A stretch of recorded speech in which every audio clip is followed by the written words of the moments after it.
before I tweeted it out. But the title alone was like, fuck all of you. So from Think, NBC News, Think, opinion piece. Science proves already, anytime you see that term science proves, you're usually dealing with a trust the science person and not anybody that understands science or the scientific method, right? Like science proves is like one of those things where I read a sentence, kind of like the word but, right? Whereas like when someone says but, you can ignore everything before the but. When they put things out, right? When they say like, I love women, but, and then they say some sexist shit, you're like, do you though? You know what I mean? You sure you weren't just saying some random shit? Like you weren't doing some dumb inoculation attempt before you said your shitty take, right? Like just have the balls to say the statement on itself. And if you feel like you can't say the statement by itself, I don't know that the but and the preface is really helping you. I feel the same way about anything that comes after science proves, unless it's dealing with like hard science. But even then, I'm like, that's usually not how that works. You can usually just kind of ignore everything as irrelevant. Communist AIDS proof? Jesus Christ. You're not wrong, but science proves kids are bad for Earth.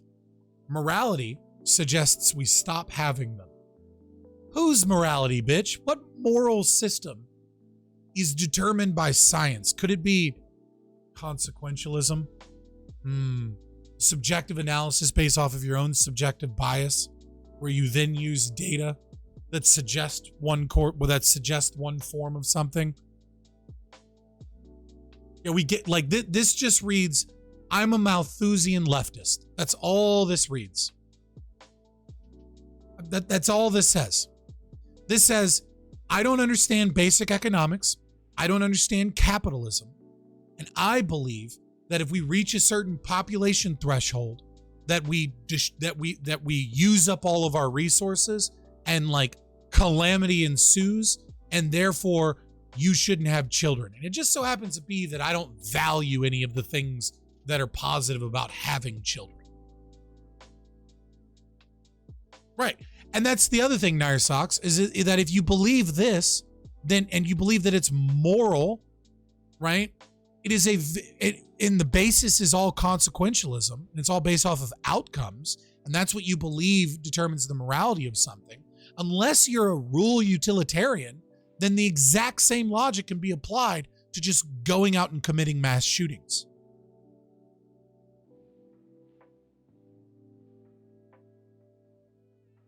Unless, of course, you believe that the subjective sadness of the individuals that are killed and the trauma from people seeing it on the news and the trauma that the family gets is actually worse than the environmental damage. Well, then how do you do that calculus about the joy of being a parent? How is that like, like the two things don't match. There's no logical way to make this make sense.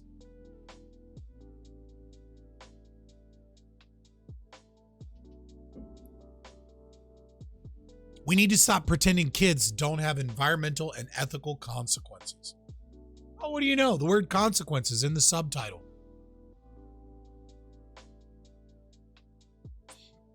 By Travis Reeder, director of the Master of Bioethics degree program, Berman Institute of Bioethics. Yeah, so just in case you're curious, this is the person teaching ethics to medical people that are going to give you driving instructions based off of the fact that you're unjabbed.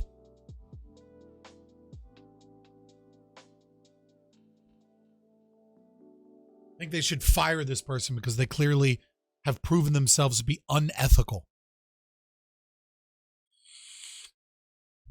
A startling and honestly distressing view is beginning to receive serious consideration in both academic and popular discussions of climate change ethics. Pause. Malthusians are not new, okay? Malthusians have been around since post-potato famine.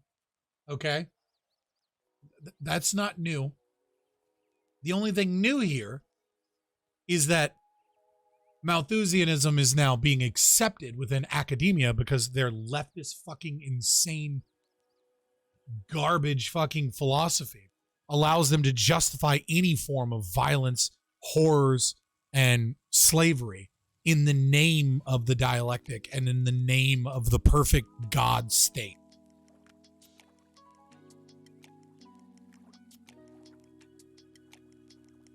According to this view, having a child is a major contributor to climate change. The logical takeaway here is that everyone on Earth ought to consider having fewer children. Less people means more sustainable economy, means less global warming, means less harm to those who remain. Duh. Except it doesn't. Although culturally controversial, the scientific half of this position is fairly well established. Several years ago, scientists showed that having a child, especially for the world's wealthy, is one of the worst things you can do for the environment. What environment? The environment is not a moral actor. The environment's not a person. The environment doesn't make moral decisions. One cannot harm the environment as a negative. There's no negative consequence morally to harming the environment unless it harms other people. Stop worshiping the fucking environment. Worship the people. Worship individualism if you must worship something.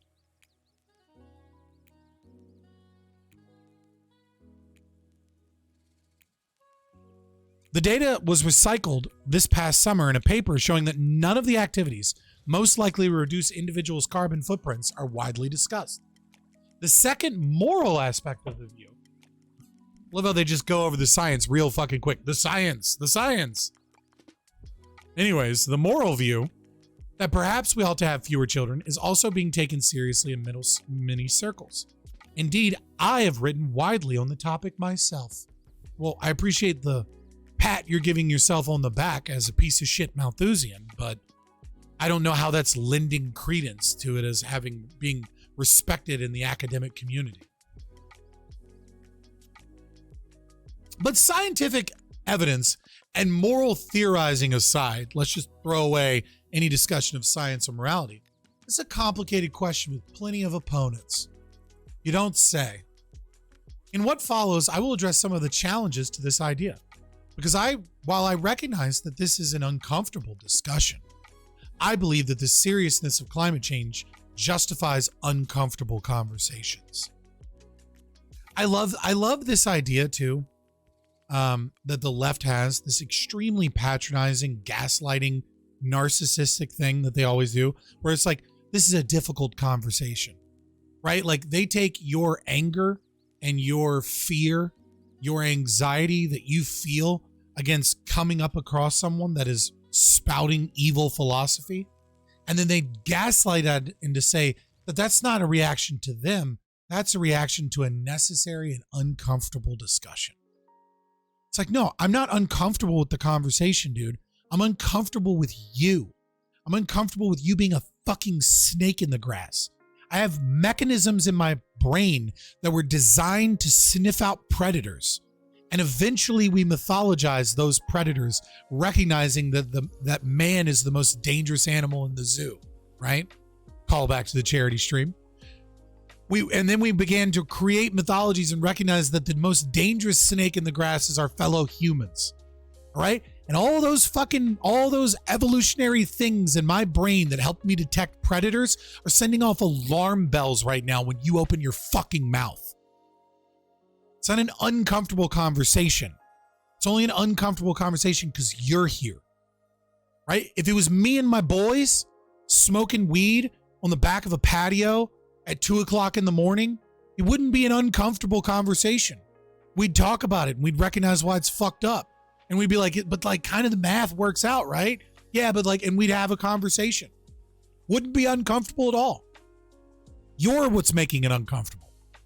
Because we see what you are. You're a piece of shit Malthusian.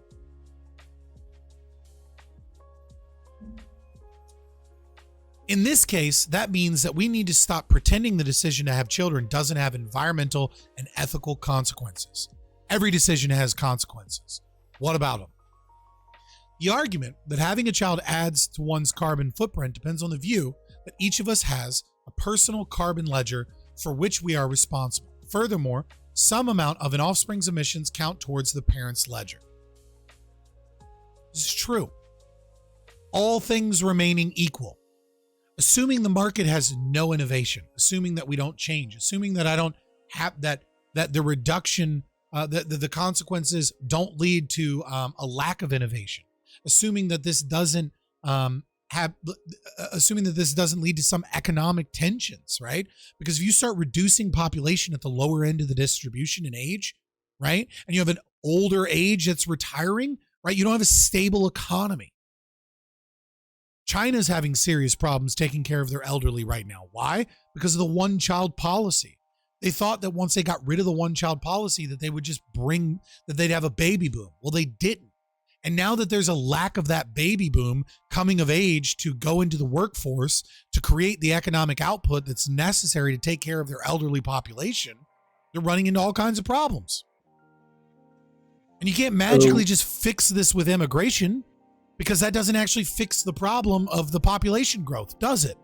It just means that you're moving the population growth to like other demographics that happen to be socialists from socialist countries and then move here. Funny how that works out in your favor. What were you going to say? I was just going to ask if that means good economy is better than body. Is that Uncle what's his name meme? Good food better than body. Uncle Roger? Is that Uncle Roger's throwback? Is that what that was? Yeah, it was. I appreciated that. Most environmentalists accept this sort of ledger view when it comes to recycling, driving, and flying, but support begins to decrease when applied to family planning. The opposition is typified by Vox writer David Roberts, who argues that, quote, such an accounting scheme is utterly impractical because it seems to entail that one is never responsible for one's own emissions because we don't want to double count. As Roberts says, this means parents are really only responsible for their kids' emissions. The flaw in this objection is the plausible sounding caveat. We don't want to double count. Because why wouldn't we want to double count? If moral responsibility added up mathematically, then double counting would be a serious problem. But I think it's clear that we should not accept a mathematical model of responsibility. So the word salad of stupidity that just came from this professor of bioethics is impressive. Number one, it's a straw man to the actual issue here, which is the economic output, the fact that like innovation tends to reduce things globally, all of the other issues and what things actually occur. The fact that like individual carbon emissions are very small considered to like manufacturing. And so like innovations to energy and manufacturing are the real ways to deal with this, not whether or not a child is born, what the child's potentiality is in terms of making the world a more green place. All of those things, right, aside, those are the real arguments, but also the double counting. He like does this verbal wizardry about why wouldn't we want to double count? Because it doesn't make sense, right? And then you're like, it doesn't make sense, does it? We shouldn't do utilitarian calculus while I give you the utilitarian calculus to make it seem like I'm not doing utilitarian calculus. It's a word fucking salad of stupidity from this person. Consider a different case. If I release a murderer from prison, knowing full well that he intends to kill innocent people, then I bear some responsibility for those deaths, even though the killer is also fully responsible. Well, how did you release the murderer? Right? Like, no. It depends on how you release the murderer. Given our current state system, if you broke a murderer out or you like intentionally let a murderer out that had been convicted, sure, I'll go with you. But there's a lot of details in there that are, you know, when it comes to philosophy and ethics and law that are kind of missing. Even though the killer is fully responsible. So the killer's fully responsible, but we got to double dip. We got to double count. That doesn't make sense when you're talking about carbon emissions, because we're counting carbon emissions. We're not counting the the morality of the situation. You say, let's not do math, and then you go into doing math. Fucking utilitarians, man. My having released him doesn't make him less responsible. He did it. But his doing it doesn't eliminate my responsibility either. It's almost like these are two different actions. We're not talking about carbon footprints now, are we? Which is a measurable thing, because we're talking about measuring carbon. If we were measuring murders, we wouldn't count it as two murders, because only one person died. The fuck are you talking about, you fucking retard? Something similar is true, I think, when it comes to having children. Once my daughter is an autonomous agent, she will be responsible for her emissions. But that doesn't negate my responsibility. Moral responsibility simply isn't mathematical. It can be with, if you're a consequentialist, with carbon footprints, because you're measuring carbon, but it doesn't work in other areas. And again, you're still doing utilitarian calculus, like you're just trying to say that you're not doing it. If you buy this view of responsibility, I don't buy your snake oil salesman Malthusian bullshit. If you buy this view of responsibility, you might eventually admit that having many children is wrong, or at least morally suspect for standard environmental reasons. Having a child imposes high emissions on the world. Not inherently. While the parents get the benefit. So like with any high cost luxury, we should limit our indulgence. And this is where it gets in. They want you to limit having children, or presumably at some point, if we must bring in, the state, because it's moral, right? Why not just institute a one-child policy while you're at it? For the environment. What are your criticisms of consequentialism? It's very simple. It's not a valid form of normative ethics. You cannot determine morality from consequences. It's impossible. Because in order to do so, you would need perfect knowledge of the consequences of your actions. On top of that, you'd have to find an objective means of measuring those consequences that destroys the ability of humans to have values, right? So some humans value, we all have different goals, and we all have different things that we value, right? And so when doing some form of consequential utilitarian calculus, right, you can't do that because value is subjective, right? This pen, if I go to the store and try and buy this pen, right? This is a G2 Pilot, right? Pilot G2 pen, right? So this might be a $3.50 pen, right?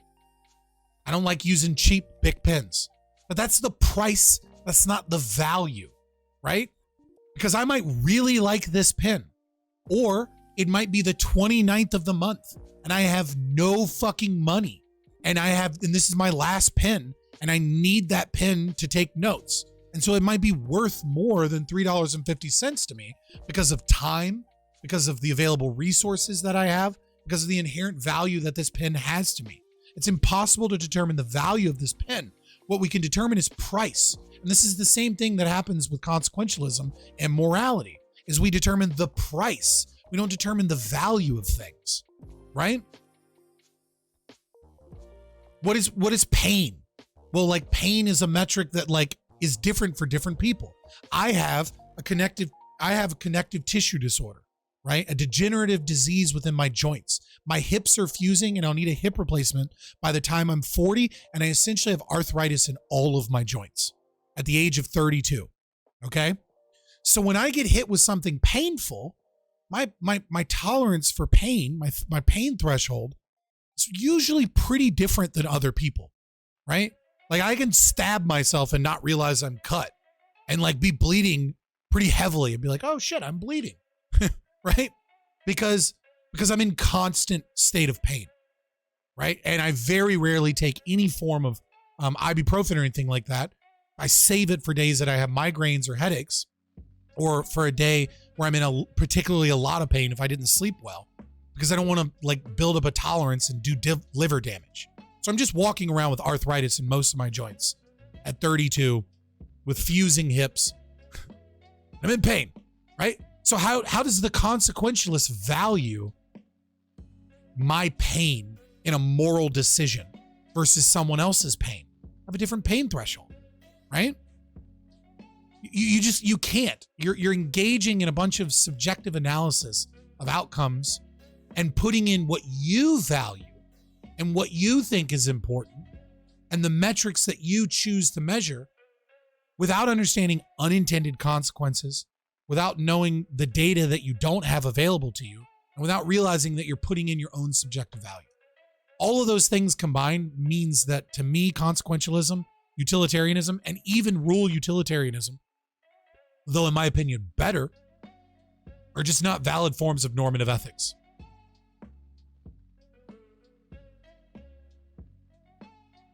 You sound like my 60-plus-year-old clients. Sorry, man. I mean, I get by fine. I'm spry. Surprisingly so. Yeah. You should see me fucking before stream. I'm usually dancing. Yeah, I was. Yeah, Casimir. These people need to seek Canadian healthcare. I can't believe people are actually making the one-child policy argument. Actually, this is past that. Well, no, he just says limit the amount of children. So that would basically be the one-child policy, or maybe two-child policy argument. Half-child policy. Best thing you can do is keep moving. I'm moving. You know it. I know it. Hell yeah. All's well. All's well, man. Why do you think I'm a Twitch streamer? Because like my job opportunities have to be intellectual labor. Like, I can't work in a fucking warehouse, my guy. You know what I mean? Like, I just can't. It destroys me.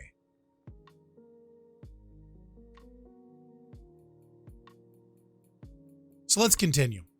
The rebuttal to this argument, and this is, so we've seen nothing but slimy shit, lies, straw man, word salad to try and convince you that he knows what he's talking about, that I'm sure he does with his students as a professor all the fucking time. But now he's going to give you the one rebuttal. The rebuttal. Not a rebuttal. The rebuttal to this argument is that the individual actions simply don't make a significant difference, and that institutional action is actually how you have an impact. Do everything you can to minimize your emissions, and the earth won't give a damn. That is an argument. It's a very socialist argument, but it is an argument. My argument is that the more people we have, the better our economy does, the more growth we have, the more innovation we have, and that the real solutions to these systems are going to require action to move towards green energy like nuclear, and they're going to require innovation, right? It's going to require innovation in like carbon capture, in algae biofuels, in battery, battery technology, things like that. That's where innovation, and so like limiting economic growth and destroying our culture and society, and like bemoaning the people that choose to start families and have healthy lives and communities is somehow going to be better is fucking retarded.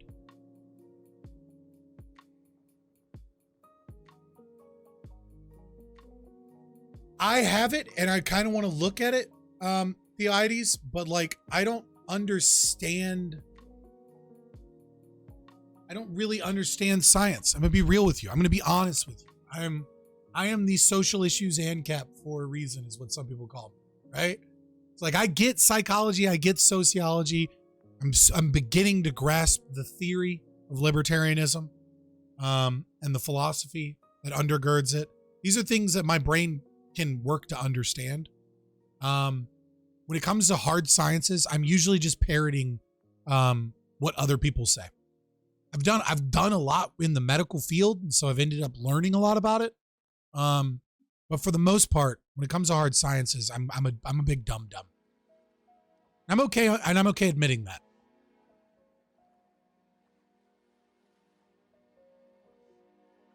I could summarize it in a bit if you wanted. I'll post it in your Discord if you want. My background is mostly science.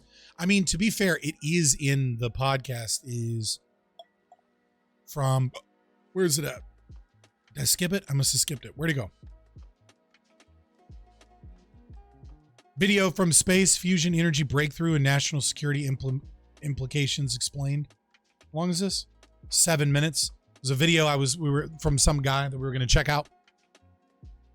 It's on the docket for tonight. This is like, Wednesdays tend to be, unless I have a debate scheduled, they tend to be like catching up on those things, and really just a chatting political mixture stream. Throw me some reactions. We'll talk about shit and some of the crazy things that happen.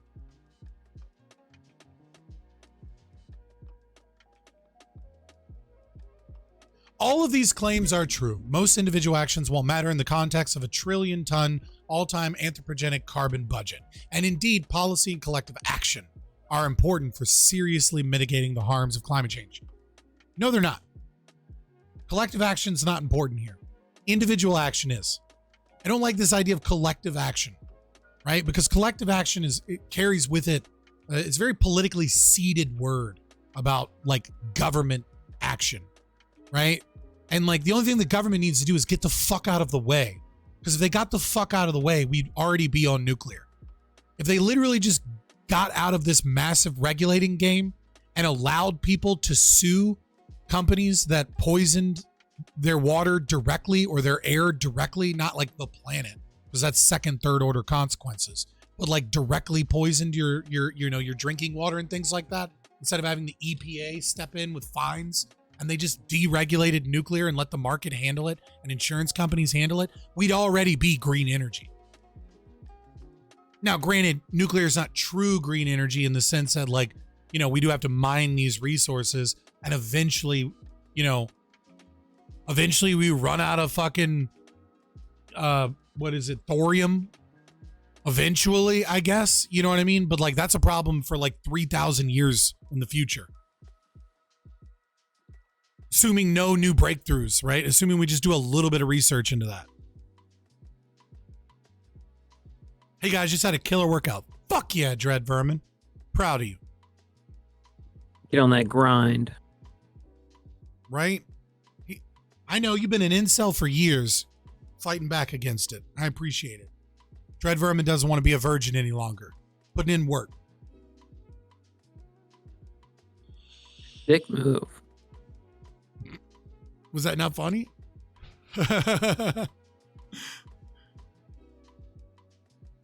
But does this mean any individual actions are morally permissible?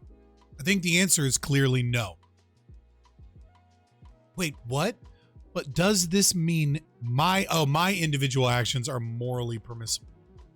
Does he mean having a daughter? Is that what he's talking about? What individual actions are you referring to? Is he claiming that the birth of his own child is morally impermissible? Because that's the only way I can read that. And if so, like, don't go to Thanksgiving, whoever this daughter is. Like, legit, like, fuck this person. This is not someone that loves you. If that's what if that's what he's saying, and he's like cult logicked himself into believing that the birth of his own daughter is some type of moral sin, then this is a person that should not be around children. This is a person that should never be trusted alone with a woman. Or a man for that matter. Like, this is a dangerous individual that can reason the most heinous of immoral actions with his own utilitarian calculus into being the right thing to do. Yeah, no, that's if that's what he means. I can't tell because he's not saying what the individual action is, but he's talking about having children, and he brought up his own daughter. And if so, like, I'm sorry. Something's not right with you. Something's broken.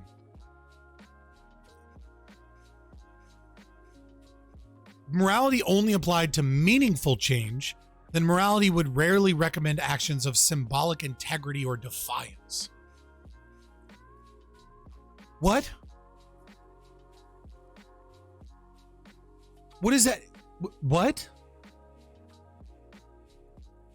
What is the moral weight, as far as a consequentialist is concerned, to a symbolic act that has no change associated with it? Okay, and from the deontological position, sure, I get that. This is weird. He stepped out of the domain of consequentialism into the domain of, like, I don't know, the religion. This reads almost religiously. It's a very strange way of putting it. We would not, for example, praise the activist who stands up for what she believes in until there was evidence that her tactics work. And those who sacrifice their own interests in order to contribute minuscule amounts of time, money, or labor to alleviating global hunger or poverty would look like suckers rather than saints. Okay, well, they don't look like saints. I don't understand. There's this weird collectivist, altruistic, religious fervor that he has interjected here. Is it just me? Am I being weird? Or does this read like someone is like really in the cult? Like the way they're describing ethics here comes off almost religious. Am I off the mark? Like sometimes sometimes it's difficult to parse the intent and philosophy behind these people. But if morality only applied to meaningful change, then morality would rarely recommend actions of symbolic integrity or defiance. We would not, for example, praise the activist who stands up for what she believes in until there was evidence that her tactics work, and those who sacrifice their own interests in order to contribute minuscule amounts of time, money, or labor to alleviating global hunger or poverty would look like suckers rather than saints. This feels religious. I don't know. Maybe I'm off. The usage of sacrifice, right? Like instead of sacrifice is bullshit anyways. Calling them saints, the symbolic defiance that has no outcomes. This is very strange. I don't think these judgments sit well with our moral sensibilities. On reflection, many of us believe that it is wrong to contribute to massive systemic harms, even if each individual contribution isn't causally significant. I mean, do most of us believe this? Do most people believe that there are systemic harms and anything you do that contributes to said systemic harm is immoral? Like, do most people believe that, like, turning your heat on in the winter is an immoral action? Like, is that true? I don't think that's true. I think that's like a really nice way of like rewording things to make them sound pretty. You know what I'm saying? Like when I reword it, all of a sudden it's like, whoa, I didn't realize that's what we were talking about, right? I turned it on because I know it's immoral. This explains why many of us think you are obligated to do things like recycle, especially when it's easy. Also, this is one of the dumbest takes because recycling just ends up in the same fucking same place as your trash, but I digress. Your recycling doesn't matter much to the environment. The earth doesn't give a damn, but you should do it anyway. Well, yeah, the earth doesn't give a damn because the earth is not a moral actor. The confusion around this sort of moral claim is understandable. Our moral psychology has not yet evolved to solve the moral problems of today. Yeah, it can't be that like your moral framework is fucked. It has to be that our species' moral psychology is not yet developed, but you've figured it out. Everyone seems to think you're a Malthusian piece of trash, and it's just like But you're just sitting there. Why are you booing me? I'm right. You must be the dumb fucks that don't have a, properly evolved moral psychology. Whatever the fuck that means. You just watched a clip from our Twitch channel, Fabian Liberty. If you like content like this, please like and subscribe here on YouTube, or go ahead and give us a follow on twitch.tv/Fabian Liberty.